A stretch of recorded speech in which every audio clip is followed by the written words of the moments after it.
ദൈവനാമം വാഴ്ത്തപ്പെടുമാറാകട്ടെ. അനുഗ്രഹീതമായിരിക്കും നല്ല സന്ധ്യാസമയത്തിന് ദൈവത്തിന് സ്തോത്രം ചെയ്ത് പിതാവിനെ മഹത്വപ്പെടുത്തുന്നു.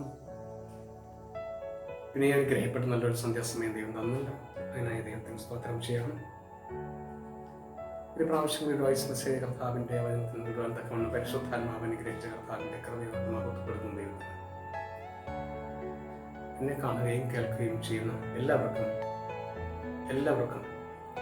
വീണ്ടും വരാൻ നിർലക്ഷ്യ രംഗനാഥനായ ക്രിസ്തു യേശുവിന്റെ നാമത്തിൽ ഞാൻ എൻ്റെ സ്നേഹവന്ദനങ്ങളെ അറിയിക്കുന്നു.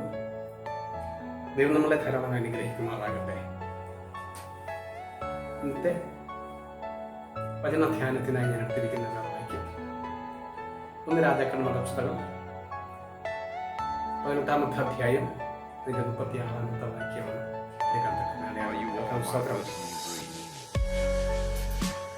1 രാജാക്കന്മാരുടെ പുസ്തകം 18-ാമത്തെ അധ്യായം അതിന്റെ 36-ാമത്തെ വാക്യം. അല്പസമയം കർത്താവിന്റെ ചിന്തകൾ മാത്രം ധ്യാനിച്ച് ദൈവസന്നിധിക്ക് പരിശുദ്ധാത്മാവിൽ ശരണപ്പെടും.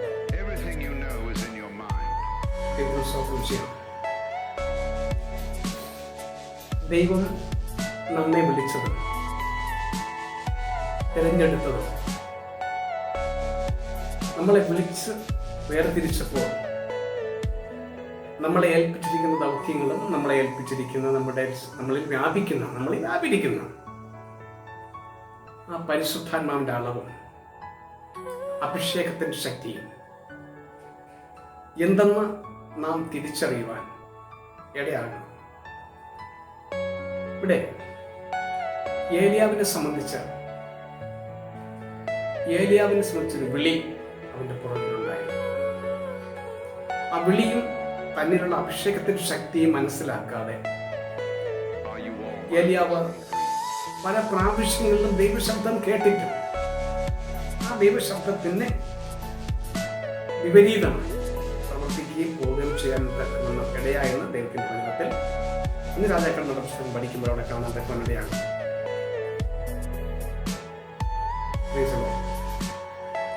ഇവിടെ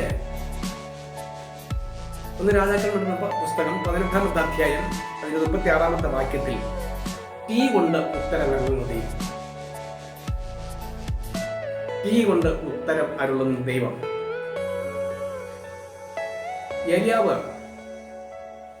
ഏലിയാവിന്റെ യഥാർത്ഥമായിട്ടുള്ള പ്രാർത്ഥനകളെ വേദപുസ്തകത്തിൽ വെളിപ്പെടുത്തും.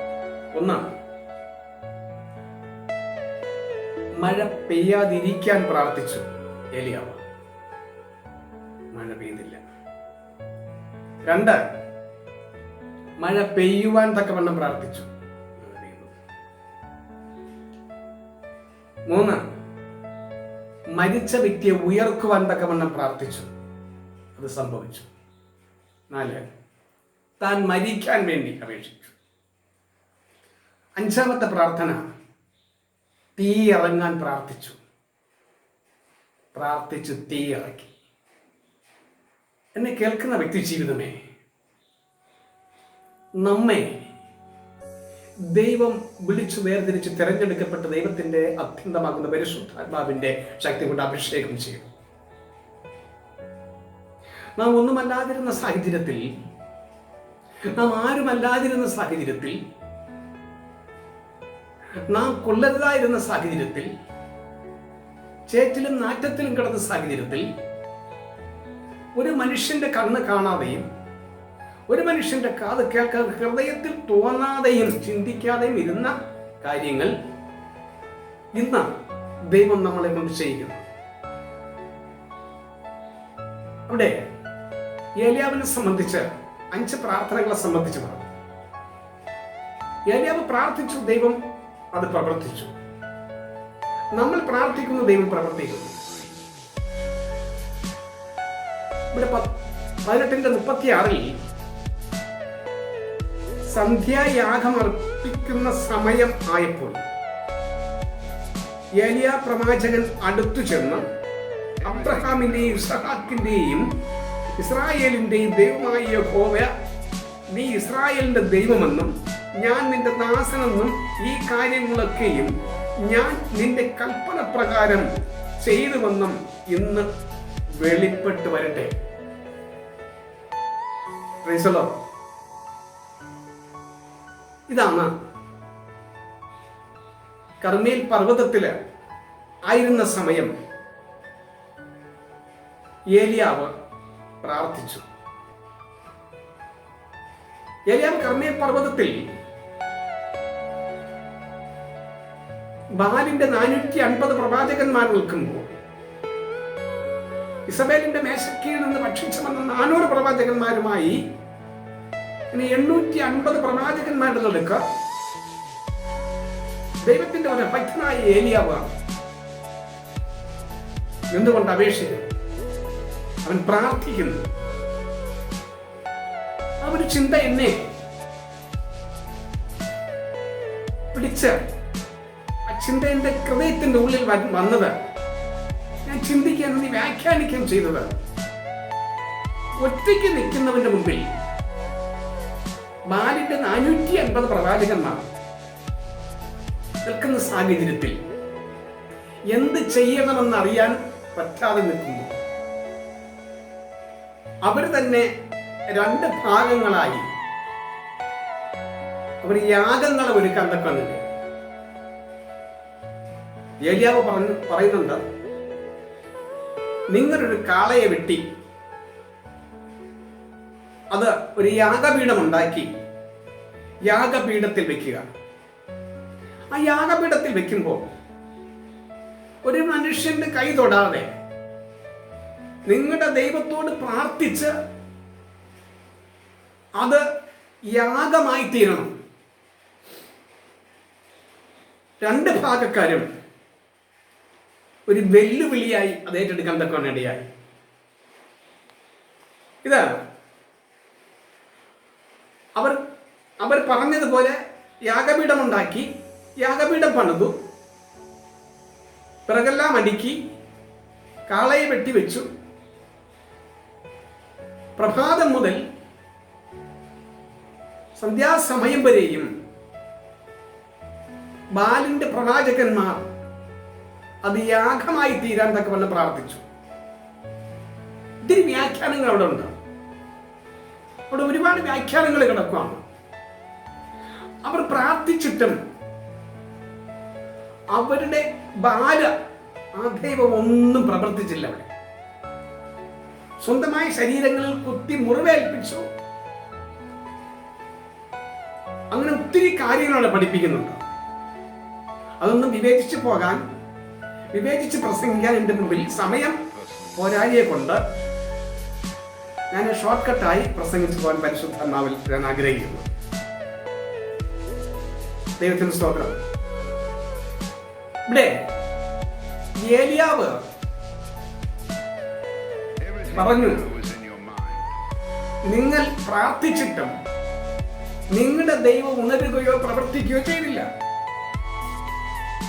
യാത്രയിലായിരിക്കാം, ഉറക്കത്തിലായിരിക്കാം എന്നൊക്കെ പറയുന്നുണ്ട്. എങ്കിൽ ഏലിയാവ് പറഞ്ഞു, ഞാൻ വിശ്വസിക്കുകയും എന്നോട് സംസാരിക്കുകയും എന്നെ വിളിച്ചു വേർതിരിച്ചവനുമായ എന്റെ ദൈവത്തോട് ഞാൻ പ്രാർത്ഥിക്കും, എന്റെ ദൈവം പ്രവർത്തിക്കും. എന്റെ വിശ്വാസം ബാലിന്റെ 450 പ്രവാചകന്മാരുടെ മധ്യേ നിന്ന്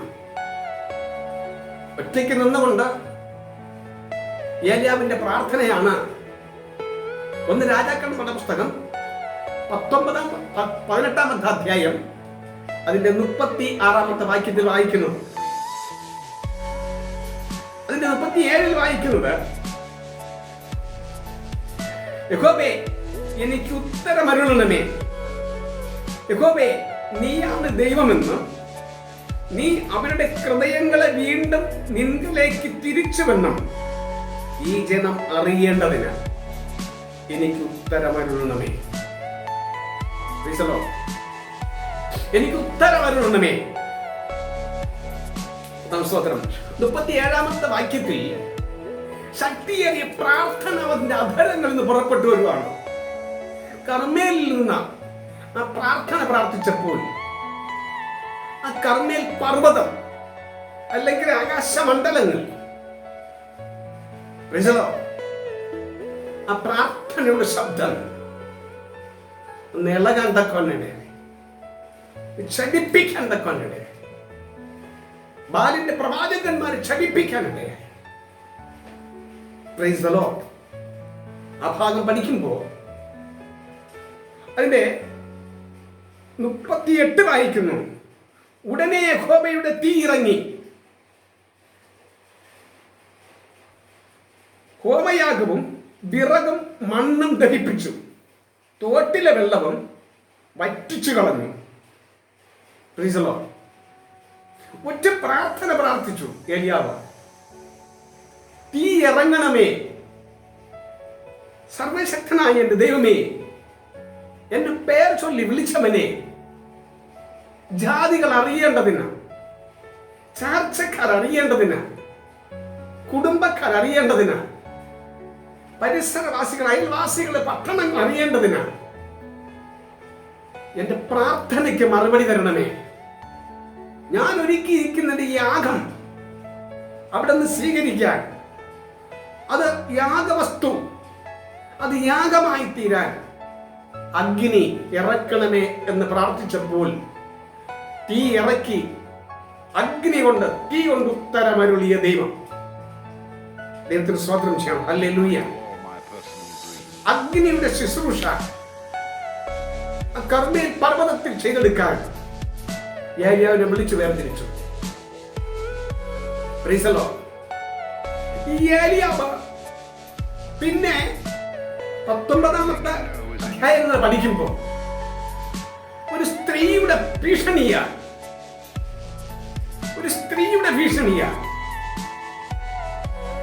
അവൻ ദൈവത്തിന്റെ ശബ്ദം കേട്ടിറങ്ങിയവൻ, പ്രാർത്ഥനയ്ക്ക് മറുപടി കിട്ടിയവൻ, പ്രാർത്ഥിച്ച് തീയിറക്കിയവൻ, ഒരു നാളിൽ പ്രാർത്ഥിച്ച് പ്രാർത്ഥനയുടെ മറുപടി ലഭിച്ചവൻ, ദേശത്തിന് വേണ്ടി വെളിപ്പാട് കിട്ടിയവൻ, കുടുംബത്തിന്റെ അകത്തളങ്ങളിൽ ദർശനം കിട്ടിയവൻ, ദർശനം കണ്ട് ഇറങ്ങി തിരിച്ച വ്യക്തി, ഒരു സ്ത്രീയുടെ ഭീഷണിയാൽ ദൈവസന്നിധിയിൽ നിന്ന് അകന്ന് അവൻ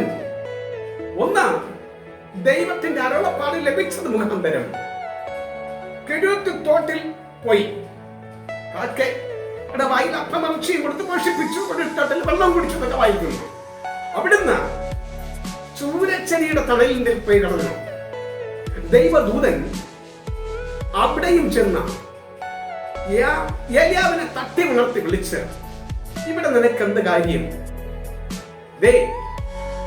ഒരു കനലട, ഒരു കനലിൽ ചുട്ട അടയും ഒരു തുരുത്തി വെള്ളവും കൊടുത്ത ദൂതൻ ഏലിയാവിനോട് പറയുകയാണ്, നിനക്കൊരു ദൂരെ യാത്രയുണ്ട്, നിനക്ക് ദൂരെ ഒരു യാത്രയുണ്ട്. Praise the lord. അവൻ പോയി. ദൂതൻ ശബ്ദം കേട്ടവൻ, ദൈവ ശബ്ദം കേട്ടവൻ അവിടുന്ന് പോയി ഗുഹയ്ക്കുള്ളിൽ ഇരുന്നു. ഗുഹയ്ക്കുള്ളിലെ അവസ്ഥ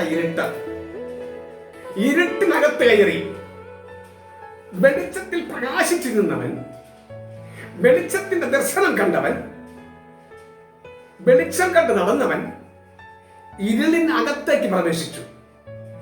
ഇരുളിന്റെ അവകാശി അത് പിശാചി തന്നെയാണ്. എന്നിട്ട് ദൈവം അവിടെ പ്രത്യക്ഷനായി. ഏലിയാവ് ഗുഹയ്ക്കുള്ളിൽ നിന്നപ്പോഴും അവിടെയും പ്രത്യക്ഷനായി. ഗുഹയ്ക്ക് മുഖത്ത് വന്ന് ഏലിയാവിനെ വിളിച്ചു, ഏലിയാവേ, ഇന്ന് ഈ സന്ധ്യാസമയത്ത് ദൈവത്തിന്റെ പരിശുദ്ധാത്മാവ് ഈ വചനത്തിൽ കൂടി ഒരു ദൂത് നമുക്ക് തരുന്നു. ഏലിയാവിനെ വിളിച്ചു ദൈവം. ഏലിയാവേ, ഗുഹയ്ക്കുള്ളിൽ നിനക്കെന്ത് കാര്യം? നീ ഇരുട്ടിനകത്ത് ഇരിക്കാനല്ലോ നിന്നെ ഞാൻ വിളിച്ചത്. നിന്നെ കൊണ്ട് ഇനിയും ഭൂമിയിൽ ഞാൻ പല കാര്യങ്ങളും ചെയ്യുവാൻ തക്കവണ്ണം അഭിഷേകം നിന്റെ മേലുണ്ട് എന്ന് നീ മറന്നു പോകരുത്. നീ ഗുഹയിൽ നിന്ന് വെളിയിൽ വാ. ഇനിയും അനേക കാര്യങ്ങൾ നിന്നോട് സംസാരിക്കണം. ഏലിയാവേ, നീ ഗുഹയിൽ നിന്ന് വെളിയിൽ വാ. ഗുഹയ്ക്കുള്ളിൽ നിന്ന് വാ വെളിയില്ല. Price the Lord. എന്നെ കേൾക്കുന്ന വ്യക്തി ജീവിതമേ, എന്നെ കേട്ടുകൊണ്ടിരിക്കുന്ന സകലരുമായുള്ളവരെ, നമ്മെ വിളിച്ച വിളിക്കുക ഒരു പ്രത്യേകതയുണ്ട്. നമ്മുടെ നിങ്ങളുടെ അഭിഷേകത്തിന് പ്രത്യേക ശക്തിയുണ്ട്. നാം ഓരോരുത്തരും അഭിഷേകത്തിന്റെ ശക്തി ഒന്ന് തിരിച്ചറിയേണ്ടത് ആവശ്യമായിരിക്കും. നമ്മുടെ പ്രാർത്ഥനയുടെ ശക്തി ഒന്ന് തിരിച്ചറിയേണ്ടത് ആവശ്യമായിരിക്കും. എന്താണ് നാം പ്രാർത്ഥിക്കുന്നത്? ഞാൻ പ്രാർത്ഥിച്ചാൽ അതിന് വിടുതലുണ്ട്. ഏലിയാവ് പ്രാർത്ഥിച്ച് തീയിറക്കിയെങ്കിൽ ആ ദൈവത്തിന്റെ അഭിഷേകം തന്നല്ലോ ഇന്ന് നമ്മളിൽ വ്യാപരിക്കുന്നത്. അങ്ങനെയെങ്കിൽ നാം പ്രാർത്ഥിച്ചാലും തീ ഇറങ്ങണം നിശ്ചയം. ഞാൻ പ്രാർത്ഥിച്ചാലും മറുപടി ലഭിക്കണം നിശ്ചയം. Price the Lord. ദൈവത്തിന് സ്തോത്രം ചെയ്യണം. ഏലിയാവിനെ സംബന്ധിച്ച് ഏലിയാവ് സ്വർഗ്ഗാരോഹണം ചെയ്യുന്ന സമയം, ജോർദാൻ നടക്കുന്ന സമയം പുതപ്പ് കൊണ്ടടിച്ചു. പുതപ്പിനെ സംബന്ധിച്ച് ഒന്നും എനിക്ക് സമയമില്ല അടുത്ത് വ്യാഖ്യാനിക്കാൻ. തന്റെ ശിഷ്യനായ എലീസയെ അവൻ കാണുവാൻ പോയി. സ്വർഗ്ഗാരോഹണ സമയത്ത് എലീസയെ കാണാൻ പോയി. ചെന്നപ്പോൾ 12 ഏർക്കാളങ്ങളെ വെച്ച് കൂട്ടിക്കൊണ്ടിരിക്കുകയാണ്, ഉഴുതുകൊണ്ടിരിക്കുക. 12ാമത്തെ കളയെ എലീസ ഉഴുതുകൊണ്ടിരിക്കുന്നു. അങ്ങനെയെങ്കിൽ 12 ഏർക്കാളം വെച്ച് കൂട്ടണമെങ്കിൽ എലീസ വെറും ഒരു ദരിദ്രനല്ല, അവൻ സമ്പന്നനത്രേ. ഏക്കർ കണക്കിന് വസ്തുവകകളുള്ളവൻ, നിലങ്ങളുള്ളവൻ, കൊയ്ത്തുള്ളവൻ, കളമുള്ളവൻ, കളപ്പുരമുള്ളവൻ. അവസാനത്തെ 12ാമത്തെ കളയെ എലീസ കൂട്ടിക്കൊണ്ടിരിക്കുമ്പോൾ ഏലിയാവ് അവനെ വിളിച്ചു. പുതപ്പ് അവന്റെ മേൽ വീണു. അവൻ പോയി അപ്പനെ അമ്മയെ ചുംബിച്ചു. മടങ്ങി വന്നു. അവൻ പൂട്ടിയ ആ കാളയെ അറുത്തു. അതിന്റെ മരക്കോപ്പുകളെ വെട്ടിക്കീറി തീയിട്ട് ആ കാളയെ ഭാഗം ചെയ്ത് ഭക്ഷിപ്പാൻ കൊടുത്തു. എന്നെ കേൾക്കുന്ന വ്യക്തി ജീവിതമേ, അവൻ കാളയെ ഭാഗം ചെയ്തതും കാളയെ ഉഴുതുകൊണ്ടിരുന്ന മരക്കോപ്പുകളെ വെട്ടിക്കീറിയതിന്റെ ഒരു വ്യാഖ്യാനം അവിടെ ഉണ്ട്. നാം നേരത്തെ കൊണ്ടു നടന്ന പലതും നമ്മളിലുണ്ട്. അതൊക്കെ നാം ഇന്നും നശിപ്പിക്കാതെ നമ്മുടെ ഭവനങ്ങളിൽ, നമ്മുടെ കളപ്പുരകളിൽ, നമ്മുടെ ഭവനത്തിന്റെ ഉള്ളിൽ പണ്ട് നാം ആചരിച്ചതും ആചാരപ്രകാരം കൊണ്ടുപോയതും പൂർവ്വപിതാക്കന്മാർ കാണിച്ചു തന്നിരിക്കുന്നു. ചിലതൊക്കെ നമ്മുടെ ഭവനങ്ങളിൽ നമ്മൾ ഇന്ന് സൂക്ഷിച്ചു വെച്ചിട്ടുണ്ട്. എലീസ ചെയ്തത് ആ മരക്കൊപ്പം കാളയും ഇരുന്നാൽ ദരിദ്രം വരുമ്പോൾ, പട്ടിണി വരുമ്പോൾ, ക്ഷാമം വരുമ്പോൾ ഈ മരക്കോപ്പം എടുത്ത് കാളയം കൊണ്ട് അവൻ പഴയ ആ വഴിയിലേക്ക് തിരിയുമെന്നവന് മനസ്സിലായതുകൊണ്ട് അവൻ ആ മരക്കൊപ്പ് വെട്ടിക്കീറിക്കണം, കാളയെ അതിനകത്ത് ഭാഗം ചെയ്യും. നമ്മൾക്ക് എന്തെങ്കിലും ദൈവം വിളിച്ച് വേർതിരിച്ചതിന് ശേഷം നമുക്ക് എന്തെങ്കിലും അവശേഷിച്ചിട്ടുണ്ടോ? ദൈവത്തിനല്ലാത്ത നമ്മുടെ ഹൃദയത്തിൽ എന്തെങ്കിലും സൂക്ഷിച്ചിട്ടുണ്ടോ? നമ്മുടെ ഭവനത്തിൽ ദൈവത്തിന് ഇഷ്ടമില്ലായ സംസാരങ്ങൾ, പോക്ക് വരവ് നടത്ത, സംസാര വാങ്ങൽ കൊടുക്കൽ പ്രവൃത്തി, പിന്നെ എന്തെങ്കിലും നമ്മളെ വിളിച്ചു വേർതിരിച്ച സർവശക്തനായ ദയാലുവായ ദൈവത്തിന്റെ ഇഷ്ടമില്ലായ എന്തെങ്കിലും നമ്മളിലുണ്ടോ? നാം ചിന്തിക്കേണ്ടത് ആവശ്യകതയായിരിക്കും. അന്ത്യകാലം സ്വർഗീയ കാഹളം മുഴങ്ങാറായി, യേശു വരാറായി. നമുക്കെല്ലാവർക്കും എഴുന്നേൽക്കാം. എഴുന്നേൽക്കുന്ന സമയമായി. മുഖപക്ഷം കാണിക്കേണ്ട സമയമല്ലത്, പക്ഷപാതം കാണിക്കേണ്ട സമയമില്ല. എല്ലാവർക്കും പ്രാർത്ഥിക്കാം. ദൈവസന്നിധി ഇന്ന് ലോകത്ത് നടക്കുന്ന സകലമായിരിക്കുന്ന ബാധകളെന്ന് പ്രാർത്ഥിക്കാം. ഏലിയാവ് പ്രാർത്ഥിച്ച് തീയിറങ്ങി. നാം ഒരുമനയോടൊന്ന് പ്രാർത്ഥിച്ചു, ഐക്യത്തോട് പ്രാർത്ഥിച്ചാൽ തീയിറങ്ങും നിശ്ചയം. തീയിറങ്ങും. സകലതും നമുക്ക് ആസ്ഥാനപ്പെടുത്തി നമ്മുടെ കരങ്ങളിൽ യേശു കർത്താവ് തരും. ഈ വചനങ്ങളാൽ എല്ലാവരെയും ധാരാളമായി അനുഗ്രഹിക്കട്ടെ എന്ന് ആത്മാർത്ഥമായി പ്രാർത്ഥിച്ച് ദൈവസന്നിധിക്കുന്നു. God bless you.